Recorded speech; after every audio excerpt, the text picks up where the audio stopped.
राम जी का 108 बार नाम लेकर शांति से सो जाइए। फिर ना किसी मोबाइल में लगिए, ना कोई किताब पढ़ने की कोशिश कीजिए। सिर्फ मन हमारे यहाँ आज्ञा चक्र पर लगा रहना चाहिए। आप देखिए इतने से ही कितना परिवर्तन हो जाएगा। आप आज से ये संकल्प उठाकर 10 तारीख तक कर तो देखिए, आपके जीवन में ना चमत्कार घटित हो तो कमेंट बॉक्स में हमारे सभी यूट्यूब फैमिली को बहुत बहुत जय जय श्री सीताराम। जैसा कि आप सभी को मालूम है कि आज 3 तारीख को महामंगलवार है और सभी अपनी श्रद्धा अनुसार महाबली हनुमान जी को प्रसन्न करने का जो है जी तोड़ प्रयास कर रहे हैं। और सभी को मालूम है कि इस समय जो कलयुग के जागृत देवता महाबली हनुमान जी हैं, संसार का विचरण कर रहे हैं और अपने भक्तों की इच्छाओं को पूरा भी कर रहे हैं। और वो ऐसा इसलिए कर रहे हैं क्योंकि जब त्रेता युग में अपने स्वामी प्रभु श्री राम से महाबली हनुमान जी का मिलन हुआ, तब उनकी खुशी का कोई ठिकाना नहीं था। और जो खुशी को समझता है, जो ये मानता है कि अगर खुशी बांटने से बढ़ती है, तो हमारे को समझना होगा कि महाबली हनुमान जी वो सकारात्मक ऊर्जा है कि जब हम उनकी शरण में चले जाते हैं तो वो हमारे को खुशी देकर प्रसन्न होते हैं। लेकिन कई बार लोग ये कहते हैं कि भाई हमने कई बार पूरे जीवन हमारा गुजरता चला गया, हम हनुमान चालीसा का पाठ करते हैं, मंगलवार का व्रत करते हैं, लेकिन हमारे को जीवन में वो समृद्धि, वो जो सुख गहराई से कभी नहीं मिला। रिश्तों में हमेशा कड़वाहट बनी रही, आर्थिक तंगी बनी रही, कभी किसी ने हमारे को मान सम्मान नहीं दिया। और आज हालत ऐसी हो गई कि अब हमारे बच्चे भी अपने आप को कोसते हैं कि हमने इस परिवार में जन्म क्यों लिया। तो जो लोग इस तरीके का सोच रखते हैं, उनको यह समझना होगा कि कहीं ना कहीं गलती हमारे से हुई है जिसकी सजा मिल रही है। या फिर ऐसा हो सकता है कि हमारे कोई प्रारब्ध के कर्म हैं जो आड़े आ रहे हैं, लेकिन जो हम पूजा कर रहे हैं ना, उससे हमारे जीवन में एक सकारात्मक ऊर्जा आ रही है। उसके बहाने जो हमारे को बहुत भारी भरकम दंड मिलने वाला था, जैसे किसी को फांसी मिलने वाली थी, सिर्फ कांटा चुभ कर रह गया। तो अपने जो सच्चा भक्त होता है ना, वो सबसे पहले अपने इष्ट के ऊपर उंगली नहीं उठाता, क्योंकि जब हम किसी पर एक उंगली उठाते हैं तो 3 उंगलियां हमारी तरफ उठती हैं। तो हमारे को यह सोचना चाहिए कि वो महाबली हनुमान जी जो सबकी इच्छाएं पूरी कर रहे हैं, क्या उनको हमारे से दुश्मनी है, या उन्होंने अपने कान बंद करे हुए हैं, या वो जानबूझकर कहीं पर तो खुशियां लुटा रहे हैं लेकिन हमारे को दुखी देखकर वो प्रसन्नता में नाच रहे हैं। अगर ऐसा सोचते हो तो जीवन में हमेशा दुखी रहना पड़ेगा, क्योंकि आपने ये मान लिया है, आपकी शुरुआत ही ऐसे हुई है कि भाई जब हमारे पर दुख आया, हमने वहां पर हनुमान जी के मंदिर में जाकर नारियल चढ़ा दिया। लेकिन मन के अंदर हमारे ये रहा कि यार ये समय तो बीतने दो, आगे तुम्हारे को देख लेंगे। लोग शनि की 7.5 और ढैया से डरते हैं और हनुमान जी के पास जाकर पूजा अर्चना करने लगते हैं। उनको एक बात समझनी चाहिए, अगर मन से पवित्र नहीं है, उनके शुद्ध आचरण नहीं है और तमाम बुराइयों से घिरे हुए हैं, तामसिक जीवन है उनका, तामसिक भोजन है उनका, और वो ये समझते हैं कि शनि भगवान से इस तरीके से बच जाएंगे कि महाबली हनुमान जी की शरण में चले जाएं, तो उनको ये बात समझनी चाहिए कि ऐसे लोगों का महाबली हनुमान जी भी उद्धार नहीं करेंगे। क्योंकि एक बात तो तय है कि जिसके ऊपर शनि की ढैया या 7.5 आ रही है, उनको अच्छी तरह से समझ लेना चाहिए ये तो ग्रहों का खेल है। बस फर्क इतना है कि कुछ ग्रह जल्दी से आते हैं, अपने स्थान परिवर्तन कर लेते हैं, लेकिन जब शनि कहीं पर आते हैं तो वो 2.5 साल ठहरते हैं, कहीं पर 7 साल ठहरते हैं। लेकिन उनके ठहरने का ये अर्थ नहीं है कि वो हमारे को दुख और परेशानियां देने के लिए आए हैं। ये सही है कि शनि देव से बचने के लिए हमारे को हनुमान जी की शरण में जाना चाहिए। शनि देव से बचने के लिए लोग सरसों का दीपक जलाते हैं, लेकिन एक जो बहुत जरूरी बात है जिस पर ध्यान नहीं देते, फिर उन्हें शायद हनुमान जी की शरण में जाना ही ना पड़े। शनि देव ही उनको इतना धन धान्य दे दें कि वह सिर्फ शनि देव की भक्ति करने लगे। और वो सबसे बड़ा जो वो मिसिंग पॉइंट है वो ये है कि भगवान शनिदेव न्याय के देवता हैं और उनको ये अधिकार मिला हुआ है कि अगर कोई व्यक्ति गलत कर्म करता है तो उसको दंड देना है, जैसा वो चाहे। अब वो हमारे पर निर्भर करता है कि हमने चोरी की है, किसी की हत्या का विचार कर रहे हैं या फिर किसी के बारे में अशुभ सोच रहे हैं। लेकिन अगर हमारे मन के अंदर ऐसे दूषित विचार हैं ही नहीं, तब शनिदेव क्या करेंगे? तब शनिदेव हमारे कर्मों के आधार पर बहुत कुछ दे सकते हैं, सुख दे सकते हैं, समृद्धि दे सकते हैं। और एक बात हमारे को अच्छी तरह से समझ लेनी चाहिए, जैसे कि फिल्मों में दिखाते हैं कि भगवान के अंदर अहंकार हो गया, इसलिए वह अपने ये जो संसार रूपी बच्चों के साथ खेल रहे हैं वो ऐसा कभी नहीं करते, क्योंकि जिस भगवान के, वो भगवान ही नहीं है जिसके अंदर विकार है। अब मैं महाबली हनुमान जी की शरण में जाऊं और महाबली हनुमान जी मेरे से कहें कि पहले मेरे को इतनी दक्षिणा दे, पहले मेरे को ये दे वो दे, पहले किसी का मर्डर करके आ, आप उन्हें भगवान कहेंगे? क्या शनिदेव आपसे ऐसा कर रहे हैं? तो सबसे पहले तो हमारे को ये बात अपने दिमाग में अच्छे से बैठा लेनी चाहिए कि भगवान विकार शून्य है। हम उसकी शरण में जाते ही इसलिए हैं कि हमारे को मालूम है हम वहां पर सुरक्षित हैं। लोग भूत प्रेतों से डरते हैं, भगवान से क्यों नहीं डरते? जब कभी अंधेरा होगा तो कब्रिस्तान के बाहर से गुजरोगे या कहीं अंधेरे में भटक जाओगे, तब कौन याद आते हैं? महाबली हनुमान जी। क्या मुंह से निकलता है? भूत पिशाच निकट नहीं आवे, महावीर जब नाम सुनावे। कोई और नाम क्यों नहीं निकलता? किसी जिन्नात का नाम क्यों नहीं निकलता कि भैया हे जिन्न, ये भूत मेरे को आकर डरा रहा है, मुझे बचा लो? कभी ऐसा करते हो? तो इतना बड़ा जो मैं पृष्ठभूमि तैयार कर रहा हूं, सिर्फ इसलिए तैयार कर रहा हूं कि मन के अंदर सबसे पहली भावना तो ये होनी चाहिए कि भगवान विकार रहित है। वो एक ऐसी सकारात्मक ब्रह्मांडीय ऊर्जा है जिसने हम सभी को प्रकट किया है। और एक समय ऐसा आएगा जब हम माया मोह से मुक्त होकर ये पहचान जाएंगे कि हम उसी के अंश हैं और हम उसी के अंदर मिल भी जाएंगे।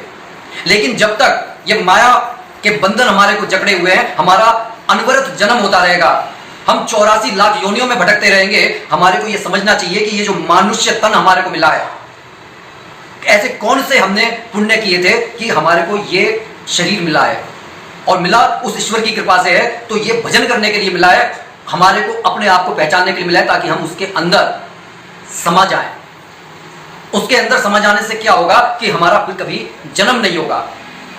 जो 9 महीने बच्चा अपनी माता के गर्भ में रहता है, उसको कितनी दुख और तकलीफें झेलनी पड़ती हैं, अगर आप सोचेंगे तो आपको लगेगा कि ये कितना बड़ा दंड है कि संसार में आने से पहले अगर माता ने मान लो मिर्ची तक खा ली, तो वो जो मांस का लोथरा उसके गर्भ में होता है वो कितना तड़फड़ाता है। माता को कितना ख्याल रखना पड़ता है, सात्विक भोजन खाना पड़ता है, अन्यथा बच्चा गर्भ के अंदर ही मर सकता है।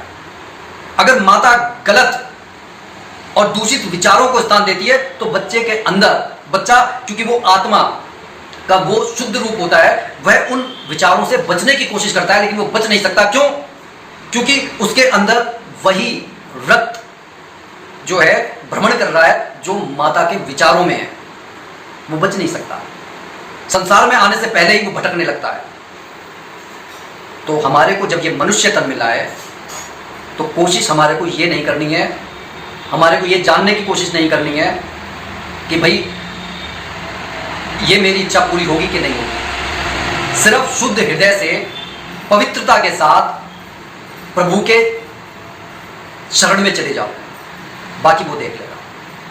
क्योंकि आपको ये तक नहीं मालूम कि पीछे क्या बुरे कर्म कर आए हो, अच्छे कर्म कर आए हो, क्यों आपको यहां पर जन्म मिला है।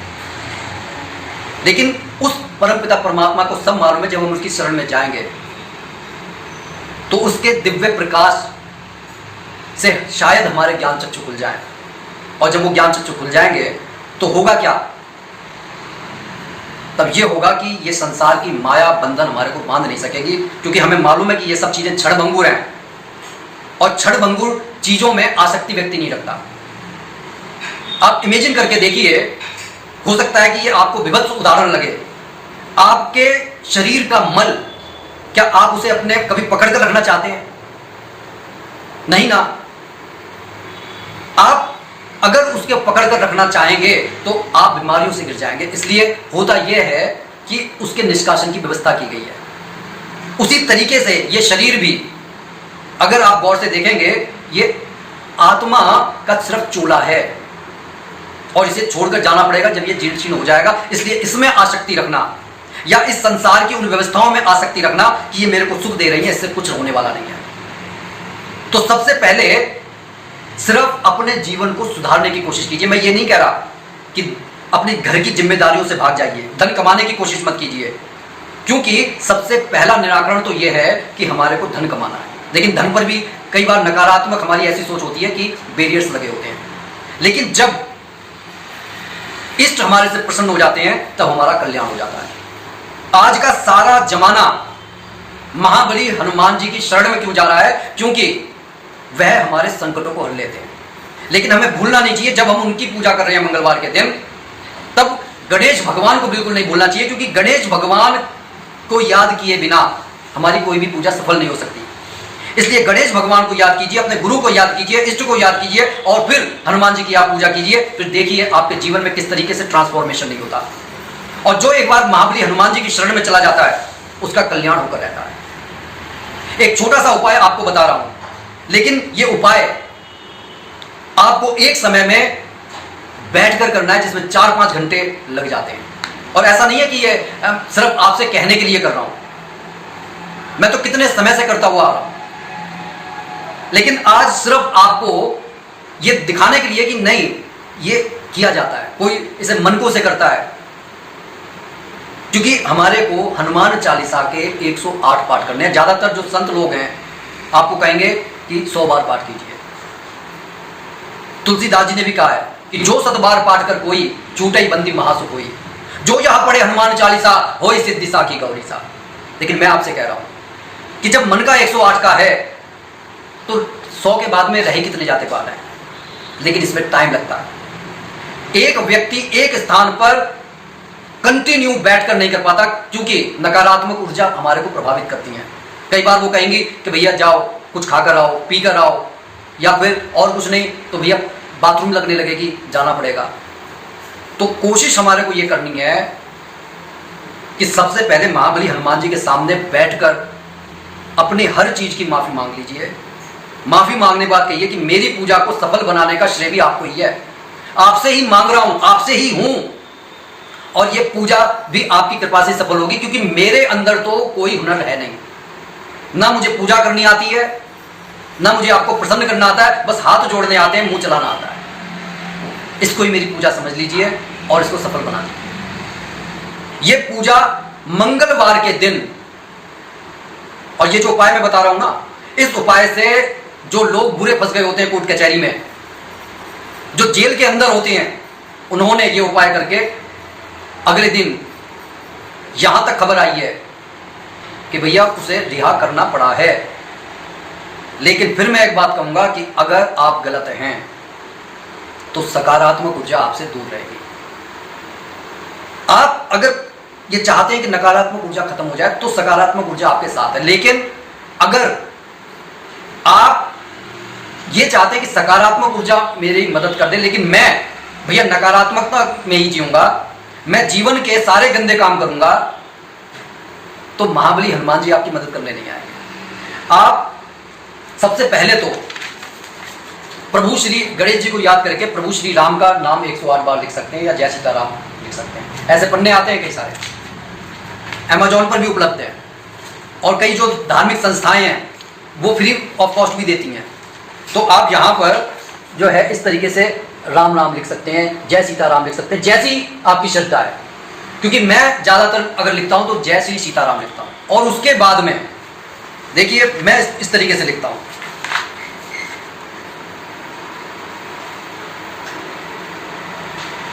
लेकिन यहां पर भी लिखने से पहले मैं सबसे पहले श्री गणेश जी का नाम लिखता हूं, श्री गणेशाय नमः, ओम राम रामाय नमः, ओम हम हनुमते नमः।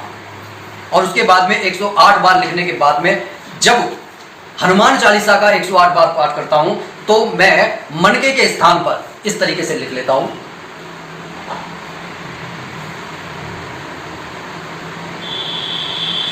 और अगर आप इसमें ध्यान दे रहे होंगे तो अगर आप 11-12 बजे भी बैठते हैं तो आपका ये पाठ 4-5 बजे तक पूरा होता है।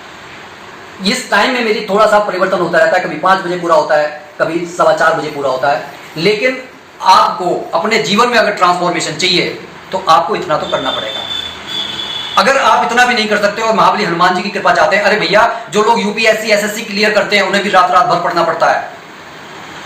तो इस काम को आप ये मत समझिए कि ये फालतू का काम है। इससे दिमाग एकदम से स्थिर हो जाता है, बुरे विचार एकदम से कट जाते हैं, नकारात्मक ऊर्जा डाउन चली जाती है। आपके मतलब महाबली हनुमान जी ऐसा लगता है कि साक्षात आपके सामने बैठे हुए हैं। और करने का तरीका इन 108 पाठों में भी बिल्कुल उसी तरीके से है कि सबसे आपने जब गणपति जी को संकल्प लेने के बाद गणपति जी को याद कर लिया, राम जी की स्तुति कर ली, राम जी का नाम ले लिया, राम जी का नाम लिख लिया, उसके बाद में आप हर हनुमान चालीसा के बाद में ओम राम रामाय नमः का संपुट जरूर लगाएं। उसके जब ये 108 पाठ आप कर लेंगे आपको बड़ा आनंद मिलेगा। और जब आप इसमें आत्मविभोर हो जाएंगे, मन से करेंगे, तब आपको ये एहसास नहीं होगा कि मतलब कोई जबरदस्ती से कर रहे हैं। जबरदस्ती से कोई किसी को कुछ नहीं करवा पाता, लेकिन कहने का ये अर्थ है बिना साधना के आपको महाबली हनुमान जी की कृपा प्राप्त नहीं होती। चाहे आप कितनी वीडियो देख लीजिए कि एक दिन में संकल्प पूरा हो जाता है, 2 दिन में संकल्प हो जाता है, मैं कहता हूं कि वाकई में हो जाता है, लेकिन आपने क्या अपने शरीर के ऊपर काम किया है? जो हमारे ऋषि मुनियों ने यम नियम के जो अष्टांग के ऊपर बात की है, क्या कभी हमने आसन ध्यान प्राणायाम प्रत्याहार समाधि इनके ऊपर कभी ध्यान दिया है? जब हम इनके ऊपर ध्यान देते हैं, क्योंकि भगवान श्री कृष्ण ने कहा कि मन को कब्जे में करना मुश्किल काम है, लेकिन इसका यह अर्थ नहीं है कि आप कर ही नहीं सकते। तो कोशिश और धीरे धीरे से जब आप करेंगे तो आप बैठेंगे भी, भगवान के नाम में आपका मन भी लगेगा और आप उसकी कृपा को अपनी आंखों से होता हुआ भी देखेंगे। ये और बात है कि लोग चमत्कार को नमस्कार करते हैं कि अगर सामने किसी ने इस तरीके से चुटकी मारी और कबूतर आ गया तो हाँ जी वो जादूगर है। अब किसी संत ने माथे पर हाथ रख दिया और उसकी इच्छा पूरी होगी, हाँ जी वो भगवान। लेकिन भगवान जो वो संत भी हमारे को ये बता रहे हैं कि जो शक्ति उनके पास है वो भी उस परमपिता परमात्मा से आई है और ये शक्ति आपके अंदर भी है। बस करना आपको ये है कि दुनिया की माया मोह से अपना ध्यान थोड़ी देर के लिए आपको हटाना है, कुछ देर के लिए हटाना है, हफ्ते में एक बार हटाना है, महीने में एक बार हटाकर देख लो, लेकिन जब हटाओ तो पूरे मन से, तन से, वचन से वहीं पर बैठ जाओ, तो वाकई में चमत्कार घटित होते हुए देखेंगे। और जो संत हमारे को बता रहे हैं वो शिक्षा भी फलीभूत हो जाएगी। तो कहने का सिर्फ इतना अर्थ है कि भगवान पर उंगली मत उठाइए, सबसे पहले अपने गिरेबान में झांक कर देखिए। अगर अपना गिरेबान साफ है उसके बाद में आप उससे कहिए कि मेरे से गलती कहाँ पर हुई है। और अगर इसमें भी आपको परेशानी है तो एक सबसे आसान सा उपाय बता। अच्छा, सबसे पहली बात कि ये जो मैंने बताया कि मैं हनुमान चालीसा का जो 108 बार पाठ करता हूँ, ये मैं मंगलवार के दिन ही करता हूँ, रात्रि के समय करता हूँ। सुबह में कितना भी टाइम हो जाए उससे मतलब नहीं होता। लेकिन अगर कोई इतना कठिन, वैसे ये कठिन है नहीं, लेकिन उनके लिए आवश्यक कठिन होगा जो मतलब इसको रख नहीं पाते, बैठ नहीं पाते, तो उनको सिर्फ इतना करना है कि रात्रि में लाल कपड़े धारण करके, जो ये बातें बता रहा हूँ ये मेरे पिछले बातों पर भी शामिल कर लीजिएगा, कि रात्रि में नहा धोकर लाल कपड़े धारण करके महाबली हनुमान के सामने घी का दीपक जला लीजिए। और घी का दीपक जलाने के बाद में आप संकल्प लीजिए कि हे प्रभु, मेरे जीवन में बहुत कष्ट है, मेरे को पूजा करनी नहीं आती, लेकिन मैं आपकी शरण में हूँ, मेरे कष्ट दूर कीजिए, मेरी आर्थिक तंगी को दूर कीजिए, मेरे जो बालकों के भविष्य को सुधारिए, नाते रिश्तेदारी में जो है अगर कोई कटुता है वो खत्म हो जाए, आर्थिक तंगी खत्म हो जाए, और मैं जो है बैरियों से घिरा हुआ हूँ उनको शांत कर दीजिए। मैं बार बार कहता हूँ कि कभी बैरियों के अंत की बात नहीं करनी चाहिए, उन्हें शांत करने की बात करनी चाहिए। बाकी वो अपने आप डिसाइड करेंगे कि मेरे लिए क्या सही है। उसके बाद में हनुमान चालीसा के साथ संकट मोचन पढ़िए और बजरंग बाण का पाठ कीजिए और आरती कर लीजिए और निश्चिंत होकर एक बार राम जी का 108 बार नाम लेकर शांति से सो जाइए। फिर ना किसी मोबाइल में लगिए, ना कोई किताब पढ़ने की कोशिश कीजिए, सिर्फ मन हमारे यहाँ आज्ञा चक्र पर लगा रहना चाहिए। आप देखिए इतने से ही कितना परिवर्तन हो जाएगा। आप आज से ये संकल्प उठाकर 10 तारीख तक कर तो देखिए, आपके जीवन में ना चमत्कार घटित हो तो कमेंट बॉक्स में आकर लिख देना। बोलिए जय जय श्री सीताराम।